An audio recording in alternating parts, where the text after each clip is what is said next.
অতিবৃষ্টিতে আমার এই ফসল নষ্ট হয়ে গেছে, এই মুহূর্তে বৃষ্টির কি প্রয়োজন ছিল? এ জাতীয় কথা মানুষ বলে কিনা? আবার এই মানুষই বলে যে পৃথিবীতে আল্লাহর হুকুম ছাড়া একটি গাছের পাতাও নড়ে না। এটাও বলে, আবার আল্লাহর কাজের উপরে সে প্রশ্ন উঠায়, আল্লাহ এই মুহূর্তে এত বৃষ্টি কেন দিল, এই সর্বনাশ কেন হইল? এইভাবে আসমানি বালা মুসিবত যখন চাপে, তখন মানুষ আল্লাহর বিরুদ্ধে পর্যন্ত মামলা দেওয়া শুরু করে।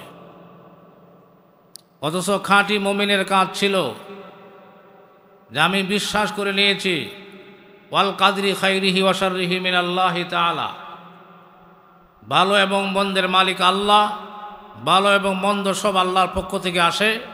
আমি আল্লাহর সৃষ্টি, আল্লাহর বান্দা, আল্লাহ রাব্বুল আলামিনের পক্ষ থেকে আমার জন্য যা হওয়ার, যা বাজেট হওয়ার, যাই আসুক না কেন, আমি খুশি মনে আলহামদুলিল্লাহ বলে বরণ করে নেব। আল্লাহ আমাকে খাওয়ায় রাখলেও আলহামদুলিল্লাহ, না খাওয়ায় রাখলেও আলহামদুলিল্লাহ। এই প্রসঙ্গে আমি আমার বাস্তবতার দৃষ্টিকোণ থেকে আমি আমার চোখের সামনে একটি ঘটনা বলি। আল্লাহর এক বান্দা, তার কোনো গাড়ি বাড়ি টাকা পয়সা কিচ্ছু নাই, কিন্তু সে 5 ওয়াক্ত নামাজ পড়ে, হালাল খায়, মানুষের কাজ করত। যখন শেষ বয়সে তার বুড়ো হয়ে গেছে, বার্ধক্য চলে আসছে, তখন আর মানুষের কাজ করতে পারে না, মানুষের কাছে যাইতেও পারে না। কিন্তু দেখা গেল সে শুয়ে শুয়া তার হাত থেকে তসবিহ পড়ে না, সে আল্লাহর বিরুদ্ধে কোনো অভিযোগ করে না। আল্লাহ, তুমি আমাকে জীবনে এই দিলা না, সেই দিলা না, একটা ছেলে সন্তান দিলে না, আমার কোনো গোষ্ঠী খাওয়াল দিলে না, আমার কোনো টাকা পয়সা দিলে না, এখন এই মুহূর্তে তুমি আমার ঘরেও ফালায় রাখছো, আমি এখন কি খাবো? এই ধরনের কোনো অভিযোগ করে না। সে শুয়ে শুয়া আল্লাহর তসবিহ পড়ে, আল্লাহকে ডাকে। তার এই কর্মের দ্বারাই তো এই কথা প্রমাণ করে যে আল্লাহ, তুমি আমাকে বৃদ্ধ করেছ, তুমি আমাকে এইভাবে বিছানায় শোয়ায় রাখছ, তুমি আমাকে অটল ধন সম্পত্তি দেও নাই, যা দিয়েছ তুমি দিয়েছ, তুমি যা দিয়েছ আমি শুকরিয়া আলহামদুলিল্লাহ। তুমি আমাকে অসুস্থতা দিয়ে বিছানায় ফালায় রাখছ, এতেও আমি আলহামদুলিল্লাহ। এটাই তো ছিল মুমিনের, প্রকৃত মুমিনের কথা। এই ব্যক্তিকে একজন জিজ্ঞাসা করল যে নানা, আপনার কেমন লাগে, আপনার শরীরটা কেমন? আপনি যে এইভাবে 2 দিন 3 দিন 4 দিন 5 দিন না খেয়ে থাকেন, আপনার কি কষ্ট হয় না? এই মুহূর্তে আল্লাহর বান্দা একটা জবাব দিয়েছিল। এই জবাব মুসলমানদের জন্য, মুমিন মুসলমানদের জন্য ইবরত হাসিল করার মতো জবাব। সে একটু মুস্কি হাসি দিয়ে আসে, হাসি মুখে বলতেছে যে তিনি, আল্লাহ যদি আমাকে না খাওয়ায় রেখে তিনি যদি আমার প্রতি রাজি খুশি থাকেন, তাহলে আমিও তার প্রতি রাজি খুশি। সুবহানাল্লাহ ওয়া বিহামদিহি।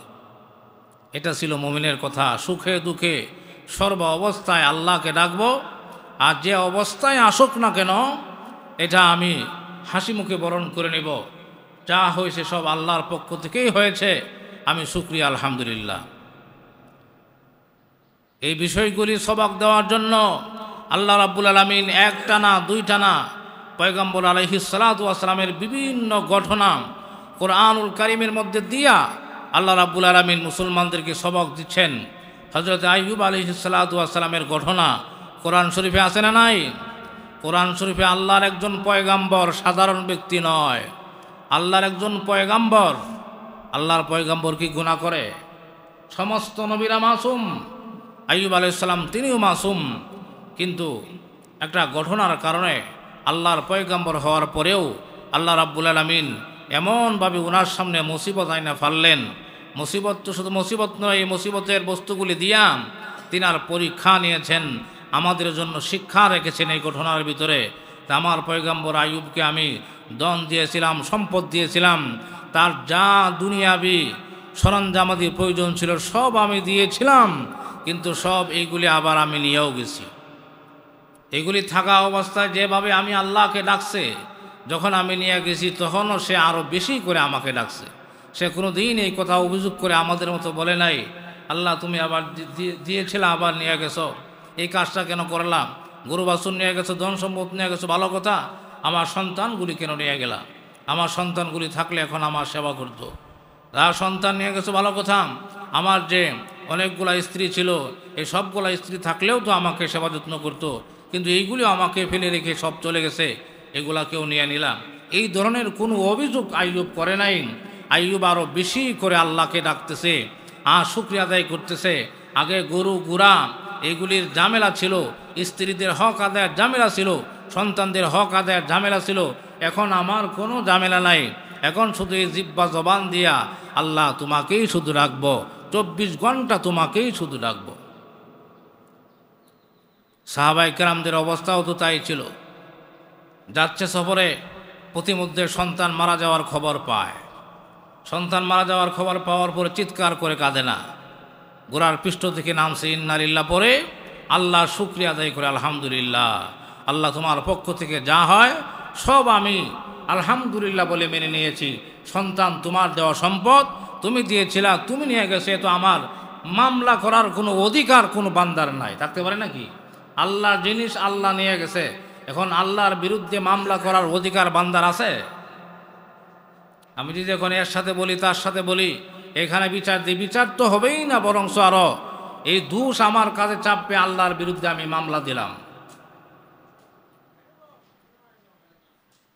তো মোহতারাম হাজরিন, আল্লাহর বিরুদ্ধে মামলা দেওয়া যাবে না, আল্লাহর বিরুদ্ধে অভিযোগ করা যাবে না। আমরা তো ইমানে মুফাসসালের ভিতরেই পড়েছি, ওয়াল কাদরি খাইরিহি ওয়া শাররিহি মিনাল্লাহি তাআলা, ভালো এবং মন্দের মালিক আল্লাহ, ভালো এবং মন্দের উপর আমি ঈমান এনেছি, বিশ্বাস স্থাপন করেছি। সুতরাং আমাকে অসুস্থতা দেওয়া হোক, ভালো করা হোক, ঘরের ফালায় রাখা হোক, আমার ধন সম্পদ যে আল্লাহ দিয়েছেন সে আল্লাহ আবার নিয়ে গেছেন। তার রিজিক কেউ খাইতে পারে? আল্লাহ নিয়ে গেছেন। সুতরাং আমি আলহামদুলিল্লাহ, যিনি দিয়েছেন, যিনি নিয়ে গেছেন তিনি আবার দিতে পারেন। এই ঘটনা আইয়ুবের ঘটনার ভিতরে আছে। আল্লাহ রাব্বুল আলামিন সন্তানগুলি সব মারা গেছে, গরু বেড়া দুম্বা এই জাতীয় সব সম্পদগুলি শেষ হয়ে গেছে, স্ত্রীগুলি সবাই চলে গেছে, একজন খালি এরকম বাকি আছে, একজন সেবা শুশ্রূষা করে। সব চলে যাওয়ার পরে আইয়ুবকে আল্লাহ রাব্বুল আলামিন পরীক্ষার যে সময় নির্ধারণ করেছিলেন, এই পরীক্ষার সময় যখন উত্তীর্ণ হয়ে গেল, এই দিনই আল্লাহ রাব্বুল আলামিন চূড়ান্ত ফায়সালার কথা আইয়ুবের সাথে বললেন, আইয়ুব, আমার পরীক্ষা করার যে বিষয় ছিল এই বিষয়গুলি আমি আল্লাহ তোমাকে দিয়েছি, আর তুমি পরীক্ষায় ফাঁস করেছ। সুতরাং এখন আমি যা বলবো তুমি তা করো। তোমার শরীরের আগের স্বাস্থ্য আমি আল্লাহ ফিরিয়ে দেব, তোমার নিয়ে যাওয়া এই সমস্ত সম্পদ আমি আল্লাহ আবার ফিরিয়ে দেব, তোমার স্ত্রী সন্তান সন্ততি ধন সম্পদ যা ছিল এগুলো সব আল্লাহ রাব্বুল আলামিন ফিরিয়ে দিয়েছেন। ফিরিয়ে দিয়ে এই শিক্ষায় আমাদেরকে দিয়েছেন, দুনিয়ার মানুষ, তোমরা যে আল্লাহর উপর বিশ্বাস স্থাপন করেছ, সে আল্লাহর পক্ষ থেকে তোমাদেরকে পরীক্ষা করার জন্য যদি কখনো সন্তান দিয়ে আবার নিয়ে নেয়, তোমরা এই কথা ভাবিও না যে আল্লাহ নিয়ে গেছে শেষ, আমি সর্বহারা হয়ে গেছি। যে আল্লাহ আবার নিয়ে গেছেন সে আল্লাহ আবার ফিরিয়ে দিতে পারেন কি না? এই বিশ্বাস যদি না থাকে তাহলে ঈমান হইল? আল্লাহ নিয়ে গেছে আবার ফিরিয়ে দিতে পারে, আমার সম্পদ নিয়ে গেছে আল্লাহ আবার ফিরিয়ে দিতে পারে, পারে কি না? এই বিশ্বাস যদি না থাকে, এই বিশ্বাস না করে যদি হায়ুতাস করে আল্লাহর বিরুদ্ধে মামলা দেয়, সে কি মুমিন? সে কোসমিন কালে মুমিন হতে পারে না। এই জন্য মুসলমান এই কথাগুলি মেমোরিতে রাখতে হবে। সব ওয়াজ খালি ফু মারে উড়া দিলে চলবে না। আল্লাহর কথা বিশ্বাস করলেও সত্য, না করলেও সত্য। বুবার মতো ঠিকঠাক না বইলে বয়ে থাকলেও সত্য, ঠিকঠাক বললেও সত্য। আমি আপনাদের সামনে কোরআনুল হাকিমের আয়াতি কারিমা তেলাওয়াত করেছি। আল্লাহ রাব্বুল আলামিন এই আয়াতি কারিমার ভিতরে কি বলছেন শুনুন। আল্লাহ রাব্বুল আলামিন বলেন, যাহাল ফাসাদু ফিল বাররি ওয়াল বাহরি বিমা কাসাবাত আইদিন নাস। আল্লাহ রাব্বুল আলামিন দেখে বলেন, ও দুনিয়ার মানুষ, জলে স্থলে পাহাড়ে পর্বতে সংসারে দেশে আন্তর্জাতিকভাবে যত বিপর্যয় আসে, সমস্ত বিপর্যয় হলো বিমা কাসাবাত আইদিন নাস, সব হলো মানুষের হাতের কামাই, সব মানুষের হাতের কামাই। সাংসারিকভাবে এরকমভাবে মানুষ হতভম্বের ভিতরে আসে না নাই? এই হতভম্ব, এই মুসিবত, যত আযাব গজব, যত সমস্যা, এগুলি অন্যকে দুষলে হবে না, এগুলি সব আমার হাতের কামাই। দেশের মধ্যে এরকম বিপর্যয় আসে, আল্লাহর পক্ষ থেকে গজব আসে, এইগুলি সব মানুষের হাতের কামাই। আল্লাহ বলেন বিমা কাসাবাত আইদিন নাস, সব মানুষের হাতের কামাই। কারণ আল্লাহ রাব্বুল আলামিন যেভাবে হুকুম করেছিলেন ওইভাবে যেহেতু আমি চলতে পারি না, তাহলে কোন লজ্জায় আমি আল্লাহর কাছে এত সুখ শান্তি আশা করি করতে পারিনি।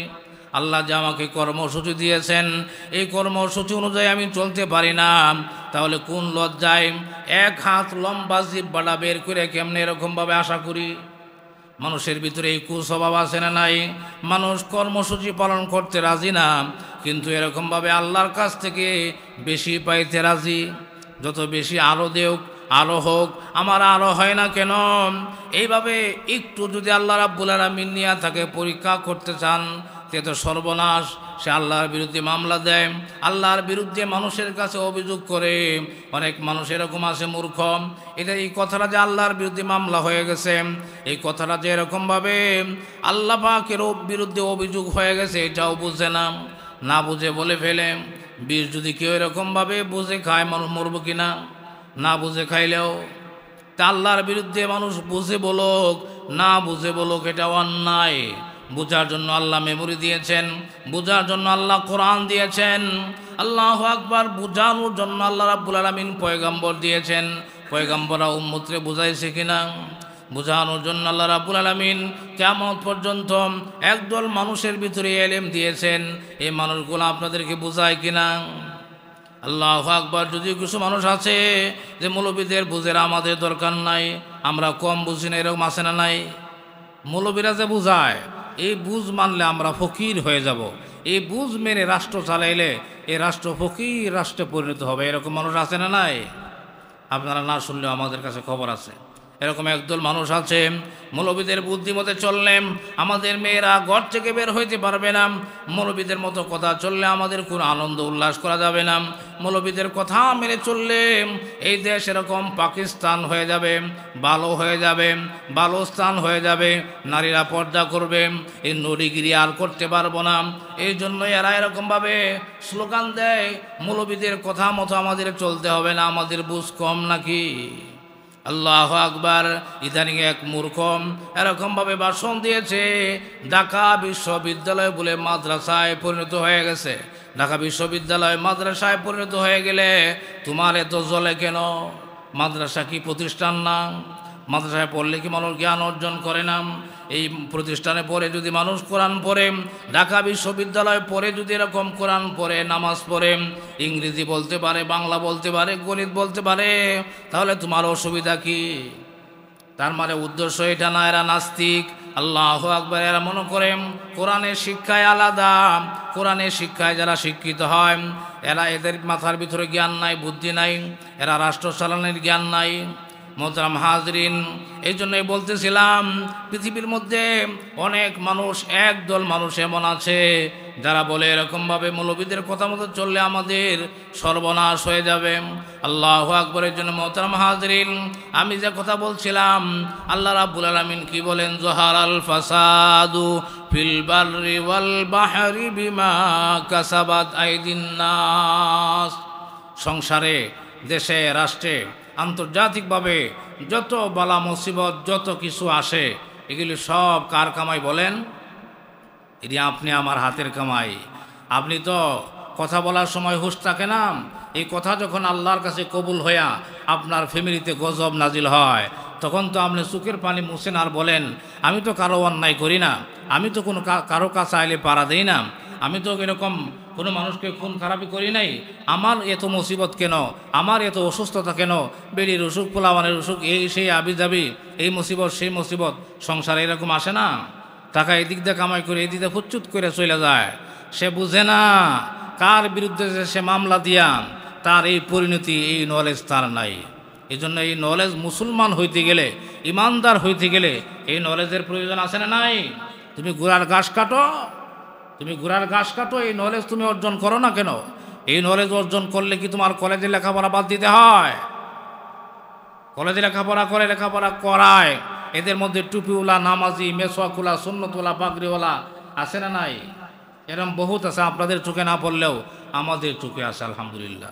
এরা খুব সুখে শান্তিতে আছে, এরা ঘুষও খায় না, এরপরেও যা বাজেট তার চাকরি থেকে যে বেতন আসে এই বেতন দিয়ে আলহামদুলিল্লাহ খুব ভালো চলতেছে। এত ঘুষ খায়া, এত চুরি জারি করে লাভ কি? বেইজ্জতির কোনো সীমা নাই, বেইজ্জতির কোনো সীমা নাই। দেশের মানুষ খবর দেখে না, এরকম আছে না নাই? এত বৎসর ক্ষমতা, এত মন্ত্রীগিরি, এত এমপিগিরি কোথায় গেল? বেইজ্জতির শেষ আছে না? ইজ্জত কাকে বলে, বেইজ্জতি কাকে বলে, এটাও আপনারা বুঝেন না। আলেমরে জেলে নিলে এটা বুঝতে হবে কি কারণে গেছে, আর গরু চোর জেলও গেছে, দুইটা কি এক? যাই হোক, বলতেছিলাম এই যে বিপর্যয়, সব বিপর্যয় হচ্ছে আমাদের হাতের কামাই।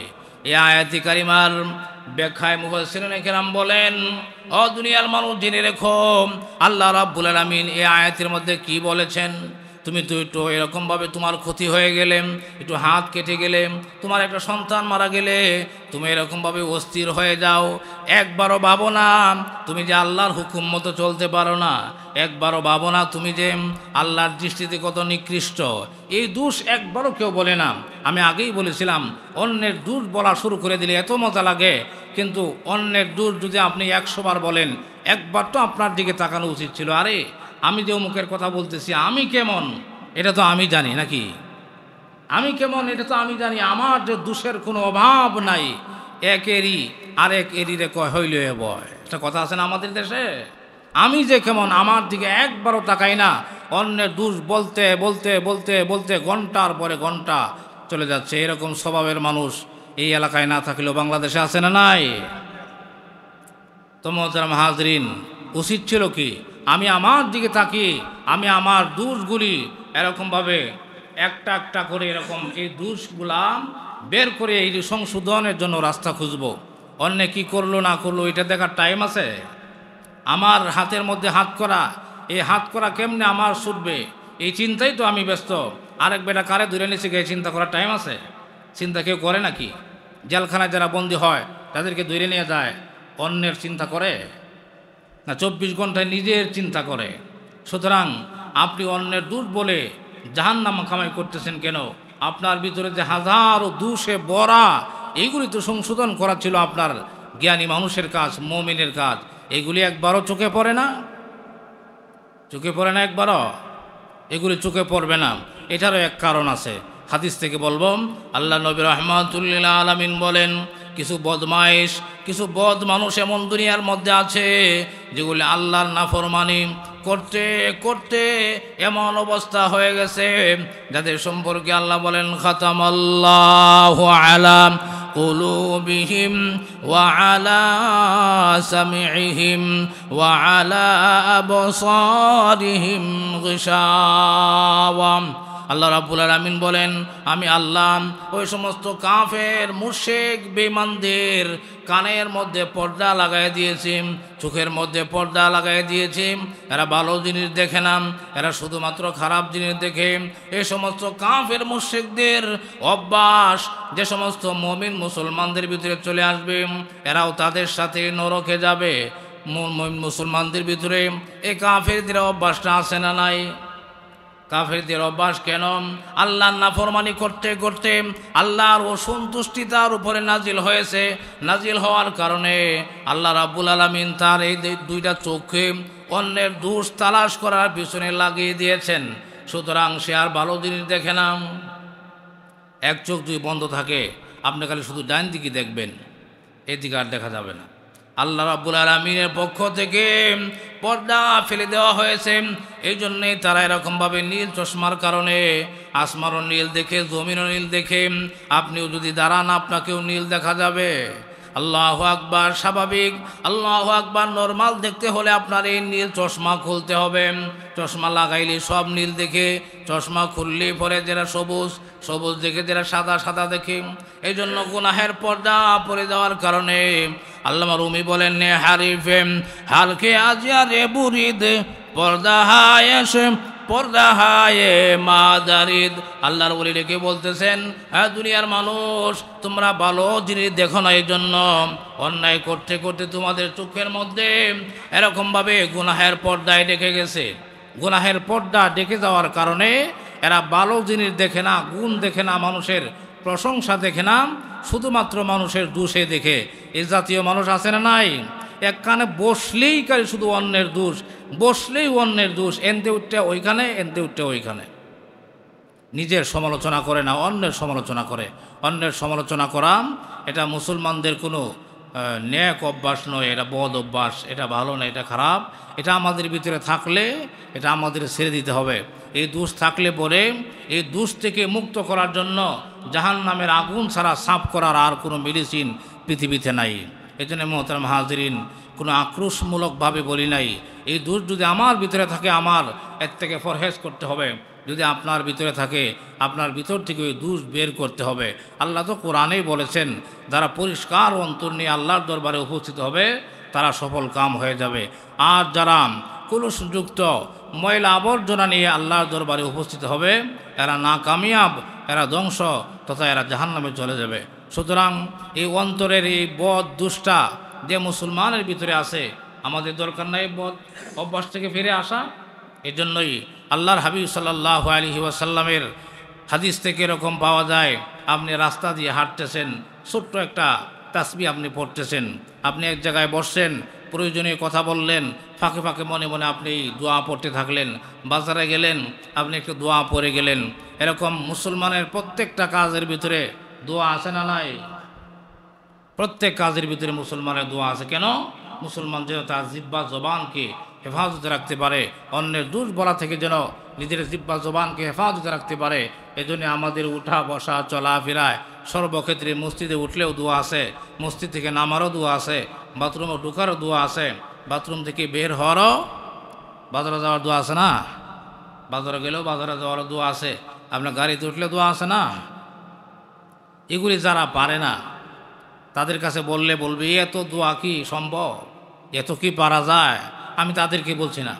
আপনারা প্রাইমারিতে ভর্তি হন, একবারে লেখাপড়া করেন, ইনশাআল্লাহ অটোমেটিকলি দেখবেন আপনার ভিতরে এই সমস্ত আমলগুলি চলে আসছে। তো মোহতারাম হাজরিন, এই জন্য নিজের জিহ্বা জবানকে এইভাবে আমরা হেফাজত করব। তো মোহতারাম হাজরিন, আল্লাহর বিরুদ্ধে মামলা দেওয়া যাবে না। আল্লাহর পক্ষ থেকে যাই কিছু আসবে এগুলি আমি আলহামদুলিল্লাহ বলে বরণ করব। বৃষ্টি বেশি হোক কম হোক, আমার যাই কিছু হোক না কেন, আমার আল্লাহর পক্ষ থেকে এসেছে, যে আল্লাহ আমাকে এই বিপর্যয় দিয়েছেন, তিনি বিপর্যয় থেকে উঠাইতেও পারেন যে কোনো মুহূর্তে। এটার বিভিন্ন প্রমাণ তো আমরা দেখি পৃথিবীতে, কিন্তু এত জ্বলন্ত প্রমাণ দেখার পরেও কেন যে আমরা পরিবর্তন হতে পারি না?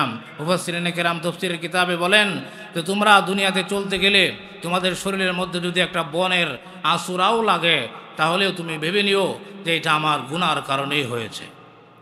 তাই বললে আবার এই ফতোয়া দিয়েন না যে হ্যাঁ ফতোয়া পাইছি কোরআন থেকে। একজনের জ্বালো নিছে, এক আলেমরের জ্বালো নিছে, না হয় উত্তর বাড়ির হাজি সাহেবের জ্বালো নিয়ে গেছে, না হয় হাজি সাহেবের ঠ্যাং ভাঙ গেছে। আপনি মনে মনে কইলেন যে পাপ করছে, সাজা আছে না। অন্যকে বলার জন্য এই আলোচনা না, আপনি আপনার নিজের সমালোচনা করার জন্য। যে মানুষ এই কথা ভাবে আমার এই বনের আসরা লাগ যেটা আমার অন্যায়ের কারণে, আস্তাগফিরুল্লাহ আস্তাগফিরুল্লাহ আস্তাগফিরুল্লাহ, এই জন্য তাকে নিজে সংশোধনের জন্য এই কথা মুফাসসিরিনে কেরাম এই কথা লিখেছেন, অন্যের দোষ তালাশ করার জন্য না। আমাদের ভিতরে এই অভ্যাস তো আছে নাকি?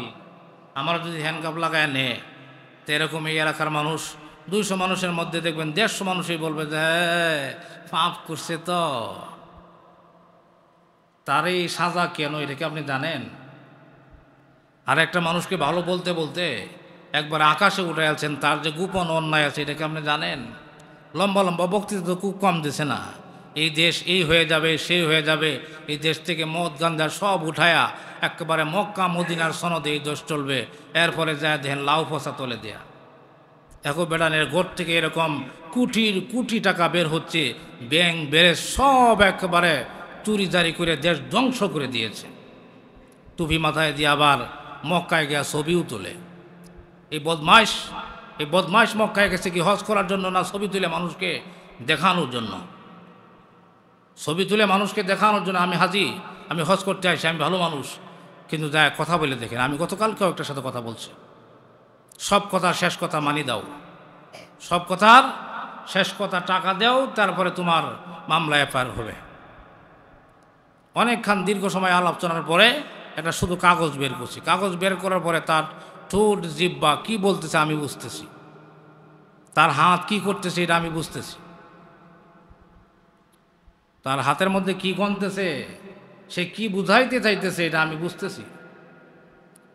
তো মোহতারাম হাজরিন, আমার কথা এদিকে না, আমার কথা হচ্ছে মুমিন মুসলমান নিজে নিজের সমালোচনা করে নিজের দোষগুলি বের করে তার থেকে ইসলাহ করতে হবে, না হয় আল্লাহর দরবারে বাঁচতে পারবো না। এই জন্য তাফসীরের এই কথা থেকে আমরা এই শিক্ষা নেব না যে একজনের মুসিবত দেখলে আমি হাতাতালি দিয়ে বলবো যে পাপ করছে, পাপের সাজা তো আছেই, বলি কিনা এরকম, এটা বলা কিন্তু ঠিক নয়। তার এই পরিণতি কী জন্য, তার এই শাস্তি কী জন্য, আল্লাহ তার ইজ্জত বাড়ায় দেওয়ার জন্য হতে পারে, তার সম্মান বাড়িয়ে দেওয়ার জন্য হতে পারে, তার পরীক্ষার জন্য হতে পারে। আপনারা ইতিহাস জানেন না, ইমাম আহমদ বিন হাম্বল রহমতুল্লাহ আলাই আল্লাহ আকবর ফতোয়া দেওয়ার কারণে কোরআনুল কারীম আল্লাহ পাকের বাণী, কোরআন আল্লাহ পাকের বাণী, এই বিষয়ে ফতোয়া দেওয়ার কালে ফতোয়া দেওয়ার জন্য জালিম বাদশা তাকে গ্রেফতার করে জেলখানায় ভরে শুধু জামায় আদর করে খাবার দেয় নাই। কিতাবের মধ্যে আসছে ইমাম আহমদ বিন হাম্বলকে এমনভাবে চাবুক দিয়ে পিটা দেওয়া হইতো, একটা চাবুকের বাড়ি যদি একটা হাতির শরীরের মধ্যে দেওয়া হইতো, এই হাতিরা তৎক্ষণাৎ পইরা মরে যেত, এমন পাওয়ারে ইমাম আহমদ বিন হাম্বলের উপরে নির্যাতন করা হইতো। কোন কারণে পাপ করছিল? পাপ করলে কি ইমাম আহমদ বিন হাম্বলের নাম এখানে আজকে লওয়া হইতো? শত বছর আগে, কত শত বছর আগে চলে গেছেন। তো মোহতারাম হাজরিন, এই জন্যে কোনো মানুষের কোনো মুসিবত দেখলেই, টুপিওয়ালা হোক, রিক্সাওয়ালা হোক, হুজুর হোক, মজুর হোক, যাই কিছু হোক, মুসিবত দেখলেই যে আপনি কিলকিলে হাসবেন আর হাতাতালি দিবেন আর বলেন হ্যাঁ পাপ করছে এই জন্য এই সাজা, আপনি পণ্ডিত, আপনি খোদা, আপনি জানেন, এই কথা বলা যাবে না। তাফসীরের এই কথা এই জন্য যে নিজে নিজের সমালোচনাগুলি, দোষগুলি বের করে তার থেকে বের হওয়া, তার থেকে পরহেজ হওয়ার জন্য চেষ্টা করা, কিভাবে আমি এই অন্যায় থেকে বের হইতে পারি। তো মোহতারাম হাজরিন, এই জন্য আমরা কখনো সাংসারিকভাবে, রাষ্ট্রীয়ভাবে, আন্তর্জাতিকভাবে, যে কোনোভাবেই হোক, আমাদের খেতে খামারে, ব্যবসা বাণিজ্যে লাভ লোকসান মুসিবত যাই কিছু আসুক না কেন, আমরা কি বলবো? যে আল্লাহ তুমি দিয়েছিলা, তুমি নিয়ে গেছো, তুমি আবার দিতে পারো, আমি তোমার প্রতি রাজি এবং খুশি, আলহামদুলিল্লাহ। যদি কথা বলতে পারি, আল্লাহ রাব্বুল আলামিন সন্তান নিয়ে গেলে আইয়ুবের মতো আবার সন্তান ফিরিয়ে দিতে পারেন। আল্লাহ ব্যবসা নিয়ে গেলে আইয়ুবের সম্পদের মতো আবার এই সম্পদ আল্লাহ আপনাকে ফিরিয়ে দিতে পারেন। আপনার ঘর বাড়ি সব ধ্বংস হয়ে গেলে এই ঘর বাড়ি আল্লাহ আবার দ্বিতীয়বার ফিরিয়ে দিতে পারেন কি না? আল্লাহর এই ক্ষমতা আছে। এই বিশ্বাস যদি আমার আপনার ভিতরে না থাকে, তাহলে আমার ইমান তো কমতি বলতে ইমান নাই বললেই চলে। কারণ ইমান কথার অর্থ কি? আল্লাহকে বিশ্বাস করা, আল্লাহ যে এক এই কথা বিশ্বাস করা, তার রুবুবিয়তের উপরে বিশ্বাস করা, তার ভালো মন্দের উপরে বিশ্বাস করা। আল্লাহু আকবার। এরকমভাবে তিনি যে পারেন, তিনি যে মুর্দাকে জিন্দা করতে পারেন, তিনি যে মরা গাছকে তিনি 1 সেকেন্ডের ভিতরে জীবিত করতে পারেন, এটা আমাদের আল্লাহর জন্য কোনো ব্যাপারই না। পৃথিবীতে হিন্দু বলেন, আপনার ইহুদি খ্রিস্টান বলেন, এরা আল্লাহকে বাদ দিয়া যাদেরকে মাবুদ বানায় তাদের পূজা করে, এদের কোনো ক্ষমতা আছে?